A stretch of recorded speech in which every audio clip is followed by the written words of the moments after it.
United Nations Office on Drugs and Crime's annual crime survey, America has 4.4% of the world's population, but almost half of the civilian-owned guns are on the world. So what does that mean? That means there are 7.13 billion people in the world, and 4.4% of that population is American.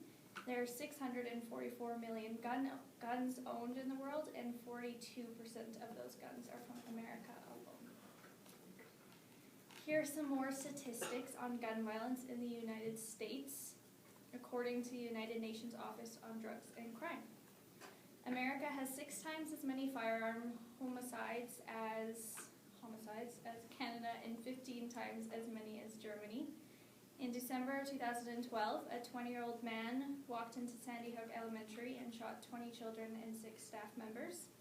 Since then, there have been at least 986 mass shootings, with shooters killing at least 1,234 people and wounding 3,565 more, according to Mass Shooting Tracker, a crowdsourced database that has tracked shootings since 2013.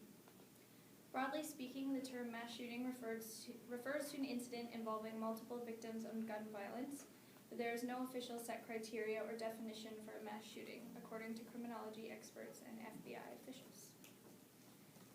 Now that you know a few statistics, here are some of the incidents that have happened in the United States alone. On October 16, 1999, a 35-year-old gunman killed 22 people and injured 20. On April 20th, 1999, 2 high school students opened fire at their school, killing 13 and injuring 24 before taking their own lives.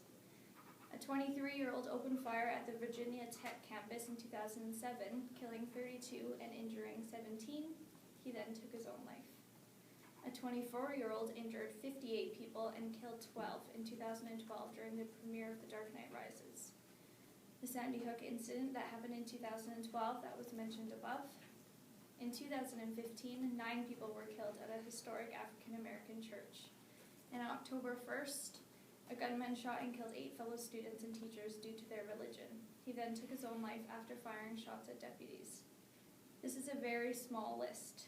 The numbers for homicides are high, but the numbers for suicides by firearm are higher.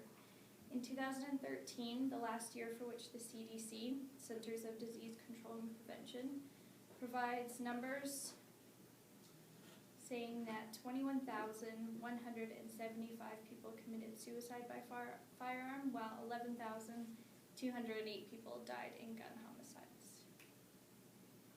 Even though it has moved slowly, gun control does have a history. In 1934, President Roosevelt mounted a New Deal for crime. One part of it is the National Firearms Act of 1934, the first federal gun control law, which put a restrictive tax of $200 on the manufacture or sale of a gun, and all sales were to be recorded. In 1938, he tried for the National Firearms Act of 1938 and was successful. This prohibited sales to people under charges of a serious crime or those convicted of crimes of violence. After the assassinations of President Kennedy, Senator Kennedy, and Martin Luther King Jr., President Johnson made the Gun Control Act of 1968 that prohibited gun sales to convicted felons, drug users, and the mentally ill. He rose the age to 21 to purchase a gun, and recorded keeping of purchases were to be more detailed. In 1994, the Brady Handgun Violence Prevention Act went into effect, amending the Gun Control Act of 1968. The Brady Law is a U.S. federal law that requires a waiting period for handgun purchases and background checks on those who wish to purchase handguns. The law was named after James Brady, who was shot during an attempted assassination of President Reagan in 1981. From 1994 to 2012, nearly 1 million gun sales were denied, according to an article in the Washington Post. So we have some statistics of gun violence, but do gun control laws prevent gun violence? According to a National Journal analysis of data from 2013, the states that impose the most restrictions on gun users also have the lowest rates of gun-related deaths. States with fewer restrictions seem to have a much higher death rate from guns. An article on Vox.com said, When economist Richard Florida took a look at gun deaths and other social indicators, he found that higher populations, more stress, more immigrants, and more mental illness didn't correlate with more gun deaths. But he did find one telling correlation. States with tighter gun control laws have fewer gun-related deaths.